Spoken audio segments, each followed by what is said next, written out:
बोलो सतगुरु महाराज की जय। धाम के धनी की जय।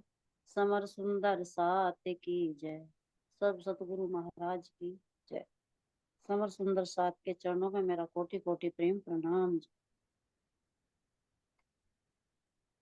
हो भाई मेरे वैष्णव कहिए वाको, निर्मल जाकी आत्म, नीच कर्म के निकट न जावे, जाए पहचान भई पार ब्रह्म। मेरे प्रिय भाइयों, वैष्णव कहलाने का अधिकार उसी को है जिसका हृदय ज्ञान एवं प्रेम से निर्मल हो चुका हो, जो किसी भी प्रकार के बुरे कर्म न करे एवं जिसे सच्चिदानंद अक्षरातीत की पहचान हो गई।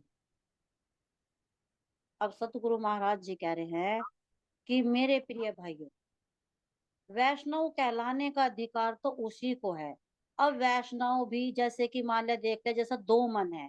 अब ये वैष्णव भी दो तरीके से देखे जा रही है, क्योंकि एक तो जो जीव है उसके तरीके से भी देखा जाता है, और एक जो परमात्मा में समर्पण हो गया और आत्मा की पहचान परमात्मा की होगी। तो जैसे ये वैष्णव से भी कहा कि जो ये जीव है अब अज्ञानता में विष्णु भगवान की पूजा करता है, उनके उपासक है, और व्रत करना, पूजा करना, कीर्तन करना, अपने आप को तिलक लगाना, माला कंठी पहनना, तो ये भी अपने आप को एक वैष्णव मानते हैं, एक वैष्णव जन है। अब राज्य महाराज जी कह रहे हैं जैसे कि मान लिया अज्ञानता में पड़ा हुआ जीव है, 14 लोक ब्रह्मांड को ही सब कुछ सर्वश्रेष्ठ मानते हैं कि यही स्वर्ग है बस और बाकी कुछ नहीं है। जब इस आत्मा को परमात्मा की संगति मिली ना, इस 14 लोक ब्रह्मांड से निकाला, जब सतगुरु महाराज जी के तारतम ज्ञान मिला और वाणी के प्रकाश थे, तो इस आत्मा को में भी जागृति आकर के पता लगा, क्योंकि पता चला कि अरे मैं तो अज्ञानता क्या थी कि मैं यहाँ की रहने वाली नहीं हूँ। मैं तो ये 14 लोक ब्रह्मांड तो मेरा कुछ भी नहीं है। मैं कहाँ की रहने वाली हूँ। तारतम का ज्ञान मिला और वाणी का प्रकाश मिला। तो जब इस जो आत्मा है, आत्मा के पे सूरता जो बैठी जीव पे, तो इसे भी बल मिला।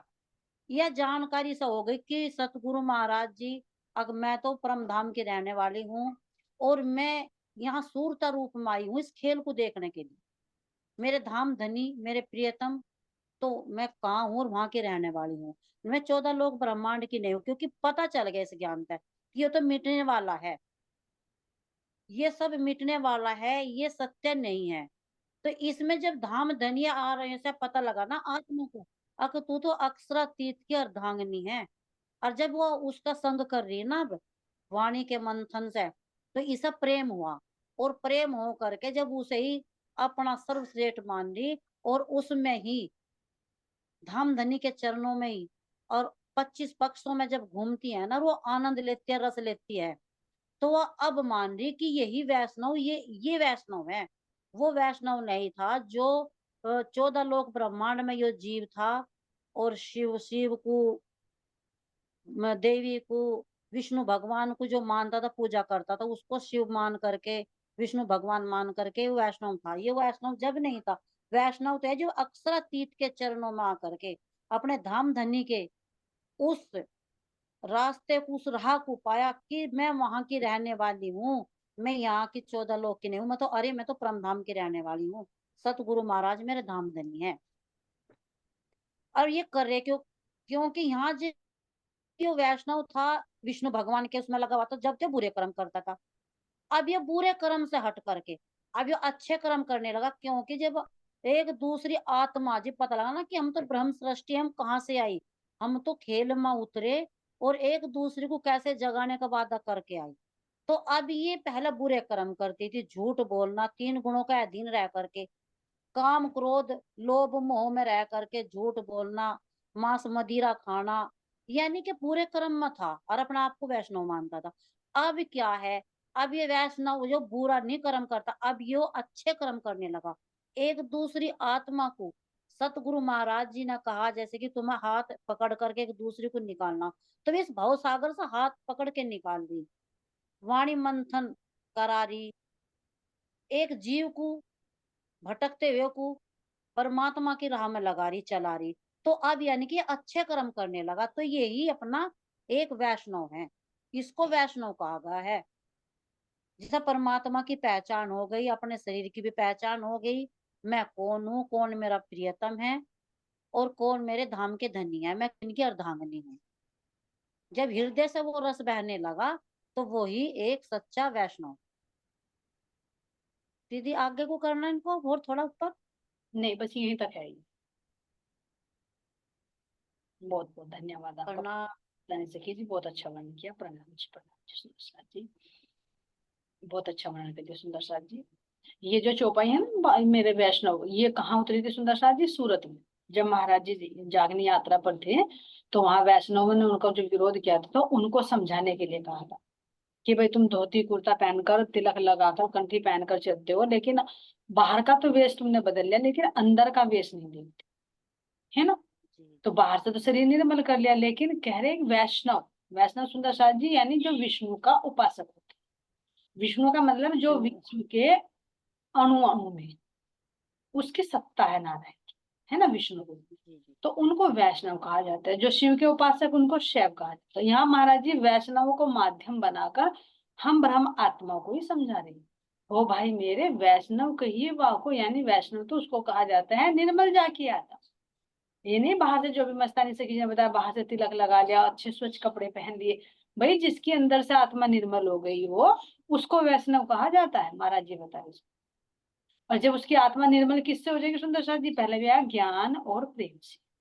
क्योंकि ज्ञान से प्रेम का पता चल जाएगा, अपना पता चल जाएगा, परमात्मा का पता चल जाएगा। बाहर से नहीं निर्मल होंगे भाई, तुम कितनी बार स्नान कर लो, गंगा जी में डुबकी लगा लो, कितने तीर्थ कर लो, लेकिन वहां भी मन की क्रियाशील है, तो कैसे निर्मल होंगे? नहीं। तो अंदर में जब अंतर का ज्ञान आएगा और फिर परमात्मा की पहचान होकर उनसे प्रेम होगा, तो ज्ञान और प्रेम से निर्मल हो चुका होगा, तो फिर वो क्या करेगा? बुरे कर्म के निकट नहीं जाएगा। क्यों? क्योंकि उसको अक्षरातीत की पहचान हो गई। सुंदर शाह जी, बहुत सुंदर चौपाई है महाराज जी ने। वैष्णव को जरूर माध्यम बनाया, देखिए हम सब के लिए। बहुत बहुत धन्यवाद सुंदर शाह जी। बोलिए श्री प्राणनाथ प्यारे की जय, श्री सतगुरु महाराज की जय, धाम के धनी की जय, सर्व सुंदर साथ की प्रणाम। सभी सुंदर साथ के चरणों में कोटि कोटि चलते हैं बेटा की तरफ सुंदर साथ जी। तो महाराज जी कैसे बता रहे हैं कि जैसे मैं ध्यान अवस्था में बैठा था, तो मुझे दर्शन दिया, है ना? तो मेरे अंदर विचार आया, बंदर द्वंद फिर छिड़ गया कि किसी कारण, कुछ ना कुछ तो मेन कारण है कि मुझे इस दिव्य पुरुष ने दर्शन। इसके पीछे क्या कारण है, कौन थे वे, ये मैं समझ नहीं पाया। अब इसी के अंदर कह रहे महाराज जी, लेकिन मुझे जब मैं बाग अपनी यात्रा पर बढ़ा, तो मुझे लगना लगा कि मेरे पास में कोई शक्ति मेरे से चिपक कर रह रही। ये सुंदर साथ जी एहसास हो जाते हैं। देखो, यहाँ की जो कह देते हैं नकारात्मक ऊर्जा होती है, वो भी किसी के अंदर प्रवेश कर जाती है, तो उसकी भी एक्टिविटी चेंज हो जाती है। और ये तो दिव्य शक्ति है। तो अपने अंदर में भी एक एहसास होने लगता है कि भाई मैं, मेरे पास जो कुछ नहीं है, आखिर ये चीज कहाँ से मुझे मिल रही है। कोई संग संग में कोई शक्ति है, तो उसको महसूस कर रहे हैं। तो इसीलिए कहा, जिसका तुम ध्यान चिंतन करोगे सुंदर साथ जी, उस वही शक्ति तुम्हारे पास रहेगी, और आखिर में तुम उसी के लोक को प्राप्त हो। गीता में तभी तो कहा कि तुम जिसको भजोगे उसके लोक में जाओ। तो फिर देखे कि हम चिंतन मनन किसका करते हैं, किससे हमारी वृत्ति जुड़ी। कहीं ऐसा ना हो कि हमने नाम तो ले रखा परमधाम का, और जाए हम कहाँ पर? नीचे चले जाए। ये विचार हमने टिकट तो ले लिया अपने परम धाम का, लेकिन हम अलग अलग सबको मान रहे हैं, सबको कर रहे हैं। तो क्या वे अपना उधार नहीं देंगे? जिनका तुम भोग लगा कर आ रहे हो, जिनको तुम पूजा अर्चना कर रहे हो, जिनको तुम बुला रहे हो, तो क्या वे तुम्हारा उधार रख लेंगे? नहीं, वो तुम्हें देंगे। यहाँ संसार में भी नहीं रखते, तो देवी देवता कैसे रख लेंगे? तो इसलिए महाराज जी कह रहे भाई, सोच समझ कर इस रास्ते को चुनो। जो तुम्हें धनी ने दिया है, परमात्मा ने दिया है, ये अखंड खजाना। ये देखो, या वाणी के कारण कई गले हेम, और या वाणी के कारण कई लेवे अनसन नेम। यानी जो ये ब्रह्म वाणी है, जिसमें ब्रह्म का कि पूर्ण ब्रह्म परमात्मा कौन है, कैसा है, कैसा उनका धाम है, क्या उनकी लीलाएं हैं, जब सब कुछ बता दिया इस वाणी में, तो इस वाणी के कारण तो लोग बाग इतने तप कर रहे थे। कोई बर्फ में खड़ा होकर गल रहा है, कोई अपने आप को पंच अग्नि में तपा रहा है, कोई अपने आप को आरे से कटवा रहा है, कोई अनशन व्रत ले रहा है, जीवन भर अन्न ग्रहण नहीं करूंगा। इस वाणी की इतनी वैल्यू सुंदर साथी, और हमारे पास में ये वाणी है और हम इसको खोलकर ना देखें, तो ये समझे फिर हम आखिरी समय में क्या जवाब देंगे जब हमारा न्याय। न्याय तो होना है सबका, ये नहीं कि न्याय नहीं हो, न्याय सबका होना है। तो फिर आखिर कौन सा क्या जवाब देंगे जब हमारे पास में सब सुन, और फिर भी हम अगर इधर उधर से लगते रहे, तो फिर ये महाराज जी कह रहे कि सोचो तो फिर तुम बैकुंठ जासी की धाम, स्वर्ग में जाओगी कि नरक में, यही 84 लाख योनियों में भ्रमण करोगे। तो इसलिए सोच समझ कर महाराज जी इससे ये संकेत देना चाह रहे हैं कि भजो, एक को भजो, सम्मान सबका करो, ये नहीं कह रहे कि अपमान करो, सम्मान सबका करो, लेकिन भजो एक। तो अब कह रहे हैं यहाँ पर, 2 दिन और अकेले बीती, मिला नहीं संगी साथी, संत साथ को मिला न अब तक, रह रह सीख याद आती। 2 दिन हो महाराज जी चले, यहाँ से दर्शन हुए, यात्रा पर चल रहे हैं, तो कह रहे महाराज जी कि अब मेरे 2 दिन बीत गए इस यात्रा, है ना, कोई मुझे संगी साथी नहीं मिला। संगी साथी यानी संग चलने वाला साथी, जिसकी संगत कर सको, है ना। संत साथ को मिलाना, अब तक मुझे कोई भी संत नहीं मिला जिसका मैं साथ करके चलूं, जिसको मैं संग लेकर चलूं, मुझे ऐसा कोई नहीं मिला। और रह रहकर मुझे वो सीख याद आ रही है, जो जब गया में थे महाराज जी, तो उन महापुरुष ने जो चिमाओ के ही रहने वाले थे, तो उन्होंने जो शिक्षा दी थी कि भाई संत महात्माओं का करना, तो मुझे अब तक बार बार वो याद आ रही थी कि उन्होंने जो मुझे नियम दिए थे, तो एक तो नियम मैंने फॉलो कर लिया था कि भाई जूते और ज्यादा वस्त्रों का त्याग करना, तो वो तो मैंने वही पेड़ तले बांट दिए सब। अब रही जो दूसरी बात थी, तो उन्होंने कहा था कि भाई संत महात्माओं के रहना, तो वो बार बार मुझे बात याद आ रही है कि मैं इस बात को फॉलो क्यों नहीं करता।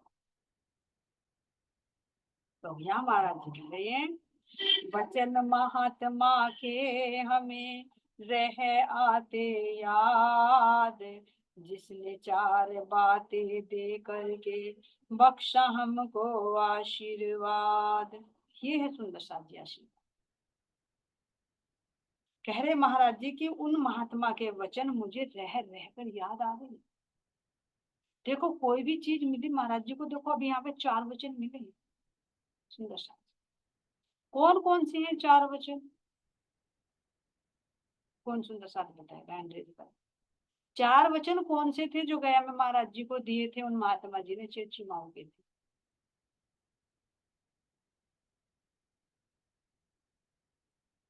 चलिए सुंदर साथ जी, हरिहंस सखी जी ने हैंड रेज किया है, बताइए हरिहंस सखी जी आप।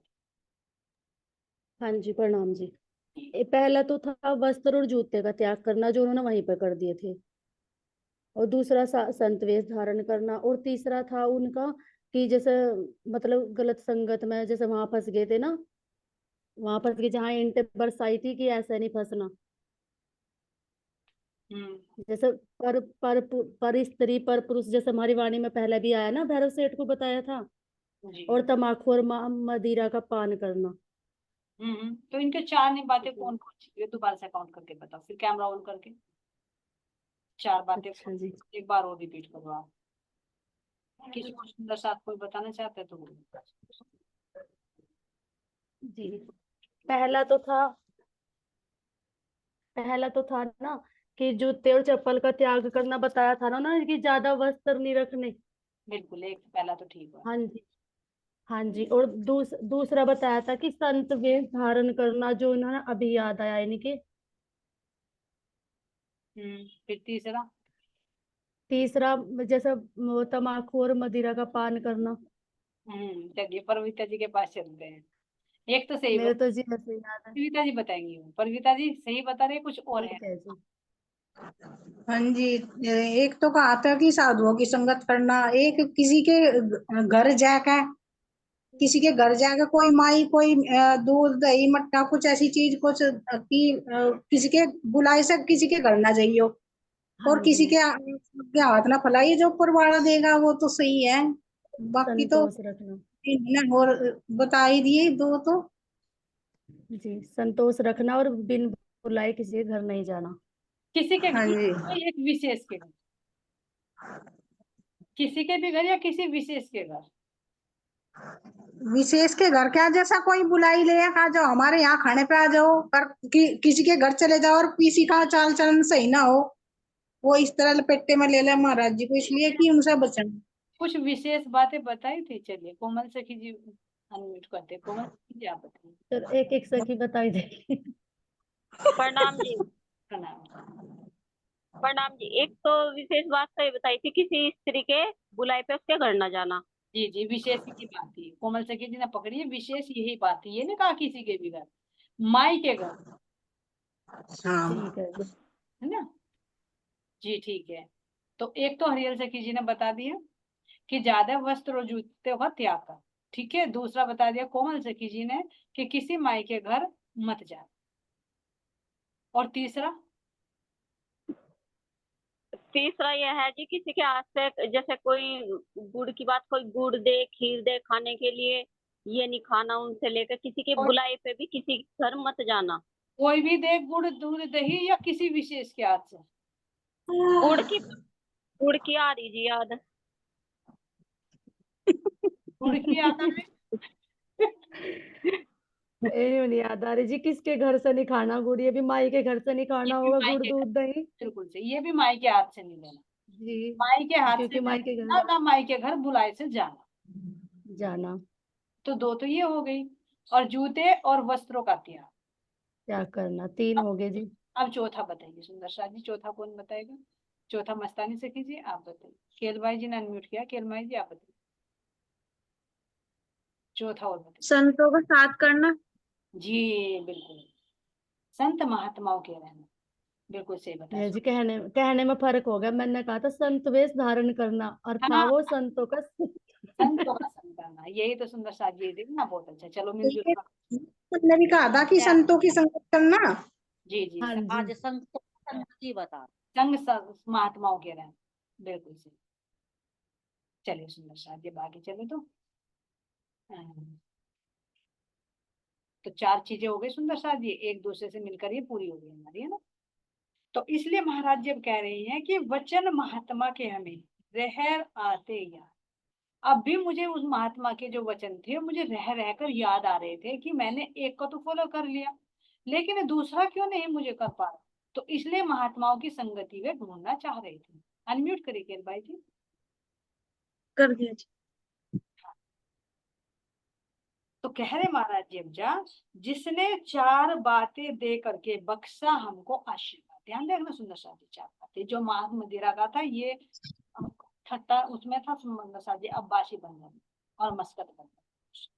यहाँ मांस मदिरा के लिए नहीं कहा था ना, है ना। तो दोनों एक जगह हो गए, कोई बात नहीं, धीरे धीरे चले। तो ये कह रहे सुंदर शाह जी, देखना महाराज जी ने एक एक बात को कैसे दिल में रखा, भूले नहीं। और हम भूल जाए, और जब भूल ही जाएंगे तो फॉलो कहाँ से करें। तो ये शिक्षा लेनी महाराज जी कि एक एक पॉइंट को अपने दिल में उतार कर स्टोर रखें। जैसे संसार की बातों को रखते ना, ऐसे अपने सतगुरु के जी। दिए हुए इन वचनों को रखे। तो यही आशीर्वाद है सुंदर शाह। ध्यान देना, ये आशीर्वाद है। दक्षिणा भी यही थी जो चले थे वहां से महाराज के दक्षिणा के रूप में दिए। और आशीर्वाद ही जब भी फलीभूत होता है जब दिए हुए वचनों का पालन किया जाता है, अन्यथा नहीं हो। मान लीजिए सतगुरु महाराज जी कुछ कह रहे हैं, हम कर कुछ रहे, तो कैसे आशीर्वाद मिलेगा। यानी इन वचनों में ही आशीर्वाद होता है, जब इनको ले लेते हैं हम तो तब खुद उसका फल मिलने लगता है। जैसे कहे सुंदर साहब जी डॉक्टर के पास जाए और कहे मुझे आशीर्वाद दे दो डॉक्टर साहब मैं ठीक हो जाऊं। अरे भाई, आशीर्वाद के रूप में वो मेडिसिन देगा ना, तुम उसको खाओगे तो उसके बाद ही ठीक हो जाओगे। और उसे कहो कि दवाई तो मैं नहीं खाऊंगा, बस आशीर्वाद दे दो मैं ठीक हो जाऊं, कोई जादू थोड़ी ना करो। तो ये वचन क्या है सुंदर साहब जी, आशीर्वाद जो हमें बद्री तक के माध्यम से मिले। संध्या काल निकट आया जब, खोजा टिकने का स्थान, गए भास्कर अस्ताचल को, अंधकार सा पहुंचा आन। कह रहे महाराज जी, अब जैसे जैसे मैं चल रहा था, है ना, तो संध्या काल निकट आ गया, यानी रात्रि होने वाली। अब रात्रि को कहीं तो रुकना था, क्योंकि पहले तो सुंदर साथ जी रात्रि में यात्रा नहीं की जाती थी। कहा जाता है कि जो पशु होते हैं या रात्रिचर होते हैं, जो निशाचर, वे चलते हैं रात। लेकिन अब तो देखो रात रात भर यात्रा करते हैं लोग बाग। लेकिन पहले क्या करना, पैदल चलते थे, जंगलों से होकर गुजरना पड़ता, तो इसलिए रात्रि में विश्राम किया जाता। तो इसलिए महाराज जी कह रहे कि जैसे अब संध्या होने वाली थी, तो मैंने अपना ठिकाना ढूंढा कि मुझे कहाँ ठहरना है।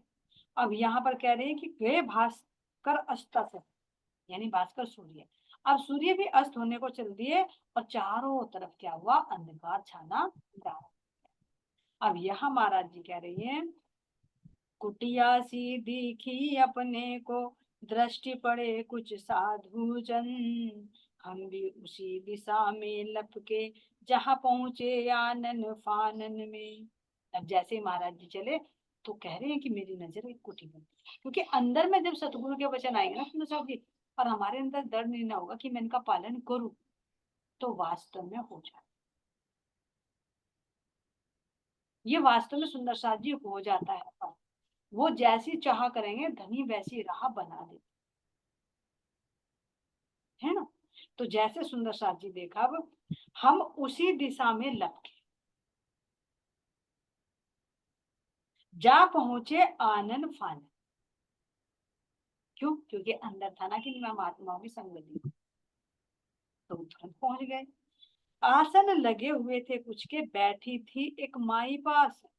अब वहां पर कुछ के आसन लगे हुए थे। कैसे आसन लगे हुए थे? कोई तो सोता था और कोई ध्यान के लिए था,